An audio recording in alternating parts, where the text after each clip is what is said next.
I've just put the plastics up in the loft, I suppose you'd call it, up in the gable of the roof. Just try and make a bit of room down here. I'm starting to struggle for space. I've got the rear one over the back, that's fine, but just need to keep this floor area so we can get these bikes out whenever we want to go for a ride. Yeah.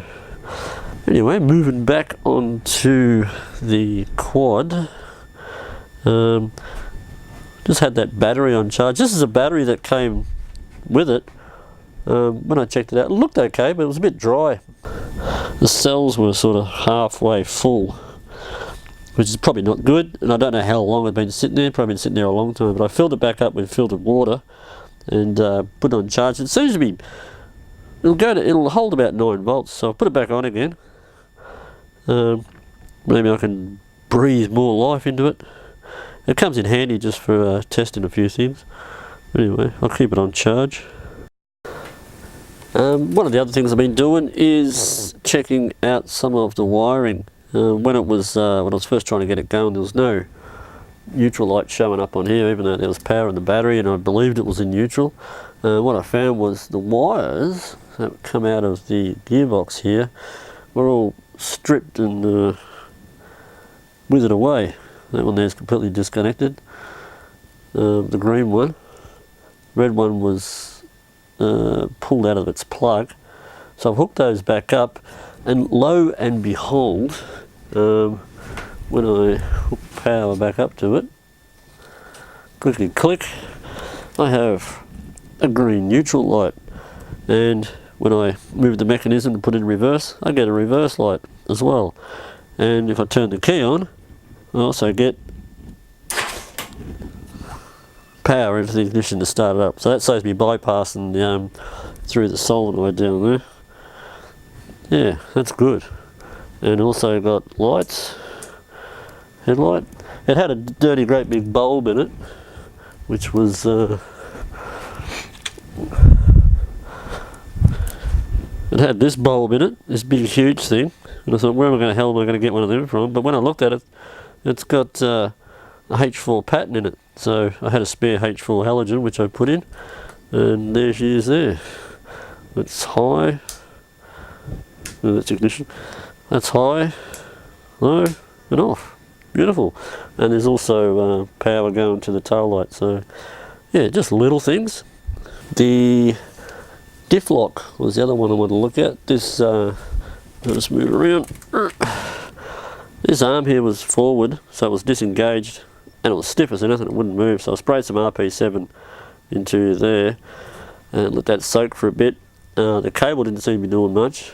It's sort of broken, but what I did was I grabbed some vice grips and just play with this mechanism a bit, move it back and forward. Eventually it started to move. So I undone the nut, released some of that pressure off and got the arm off, and what I found was the spring that normally holds it backwards. It always had been sitting there for a very long time. The spring had gone rusty, probably half rusted to itself, eaten into it a bit, it's lost tension, and it was bound up. So I released it, took it out, hit it with the wire wheel and cleaned it up a bit. It's sort of okay, but its strength is pretty weak. But now, when I use the cable, it does what it's supposed to do. So that's diff lock off, and release it, and bang, diff lock on. Both wheels spinning. So yeah, but I've ordered a new spring for that, and a new cable from the Kawasaki dealer. Still waiting for the gear shift mechanism, which is a replacement for that one. That's coming from Partzilla in the United States. Been watching the tracking. Hopefully it'll be here not too far away, so we'll be able to put that back in and put all that back together and get it running again. And yeah, see how that goes. So when I first got it, the brakes were, the discs were completely jammed. It's about locking up the front wheels. So I managed to get them off. Had a look at the brake pads, and the reason they were jammed is because whoever had it had completely worn it down to metal. Yeah. maintenance wasn't a priority, I don't think. Anyway, so the piston was jammed, it was all the way out, so I had to keep working it back and forward by putting in a vise, squishing it back in, and getting inside with a screwdriver against the piston and pushing it back out, back in with a vise, screwdriver out, and just keep it lubricated with a bit of RP7. So I've had them sitting there soaking with kerosene inside there for a few days now. Hopefully that piston will work okay.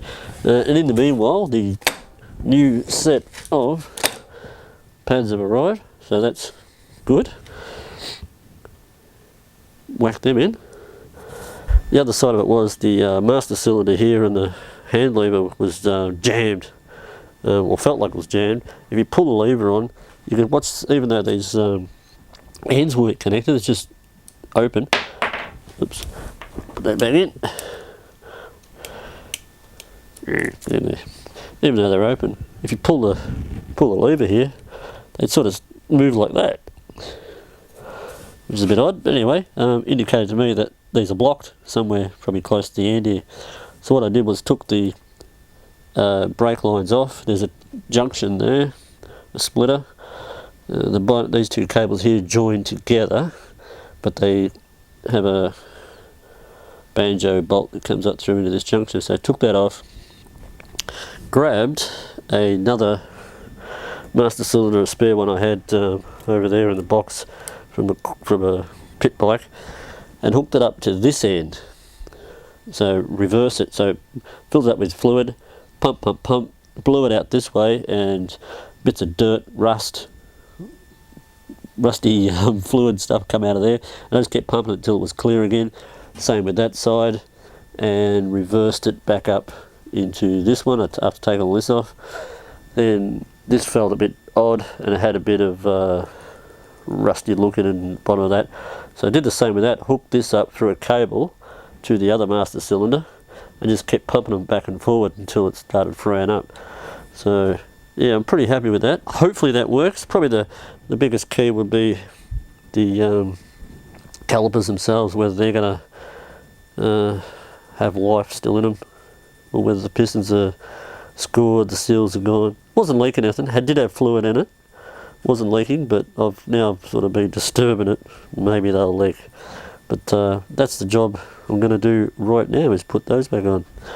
I did clean up the discs. They were quite rusty, so I took them off, hit them with the bench grinder with the wire wheel on it, then hit it with the sander with a bit of 80 or 60 grit paper just to clean them up, so that when I put the new pads in, they're not going to have rust and crap and all the other things, putting bloody contaminants into them.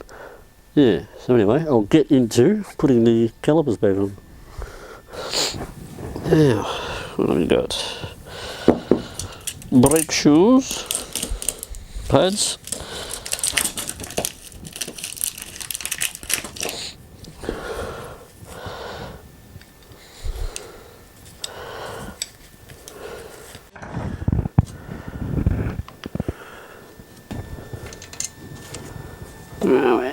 We're close.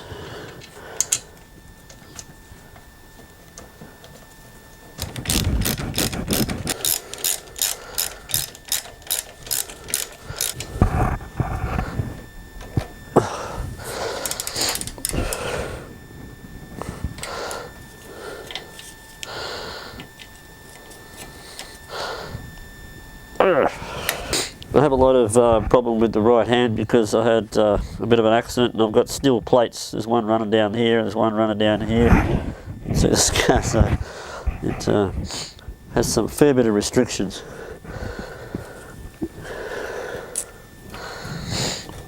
Now, the brake line back in. I'll tighten up. Anyway, rinse and repeat, do the other side.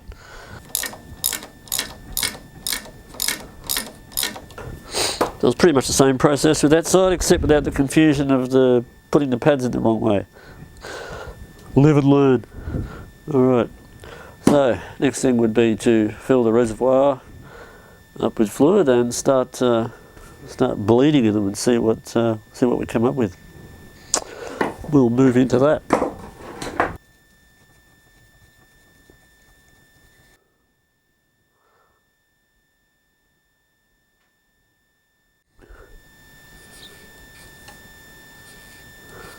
Oh, bubbles! Bubbles!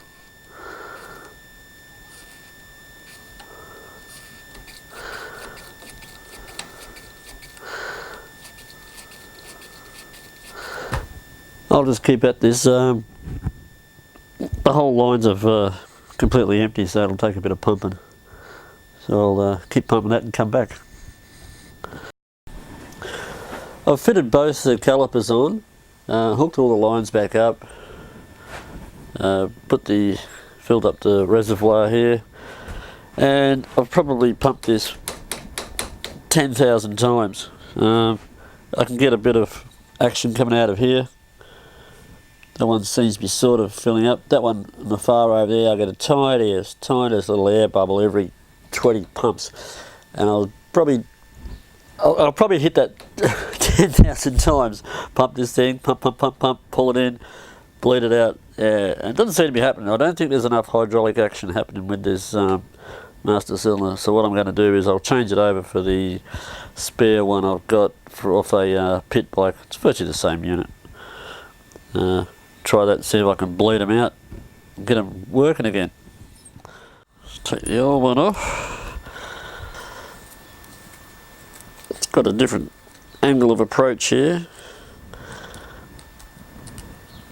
This one comes out the side.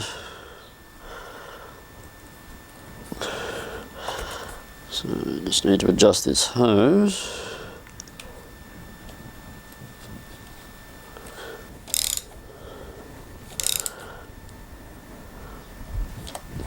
Alright, that's on. Let's see how that goes. Top that up.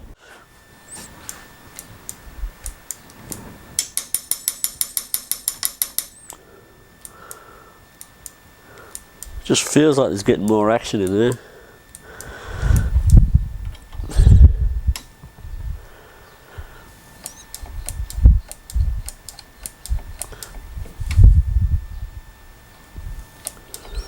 The level's going down.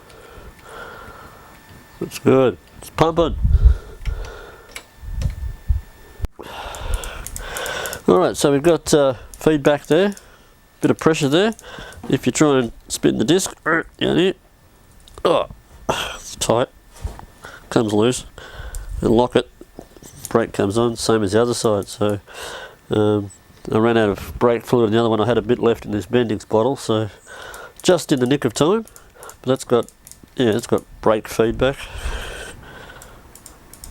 So what I'll do now is I'll put the tyres on the front, give them a spin, and see how they work then.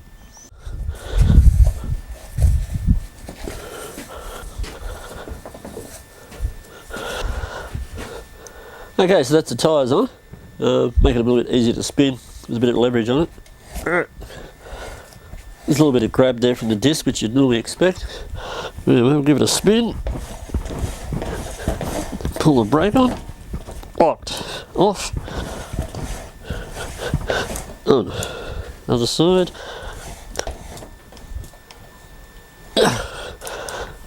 Same thing.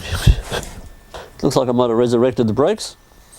I think that like a lot of things on here, it's been sitting around, and probably another year or so of sitting around, and the luck I've had probably wouldn't exist in another 12 months. Some of the things would probably need major replacements. Any serviceability, any service life left in them would probably be gone. Another 12 months, another season of winter and stinking hot summers up here. Anyway, so far so good. While I was cleaning up there just before, I heard the mailman ride past on his motorbike and got something in the mail. Looks like something I've ordered. It said it's in Australia, but it's actually one of those drop ship things where it gets sent direct from China. Anyway, we'll have a look at what it is. I think it might be a new petcock for the fuel tank. Feels like it. I'll get some scissors. Ugh.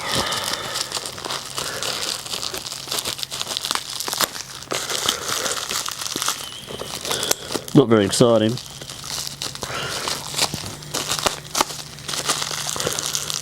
Yeah, new petcock. Cool bananas. Obviously a Chinese one, but hopefully it seals up alright. And the other one, when you turn the selector bloody thing, it'd leak all around inside here. Obviously all dried out, all the seals. Anyway, might be for another day. Anyway, thanks for watching. That was the brakes. We seem to have success with it, rejuvenating what was seized brakes. Replaced the master with one off a pit bike.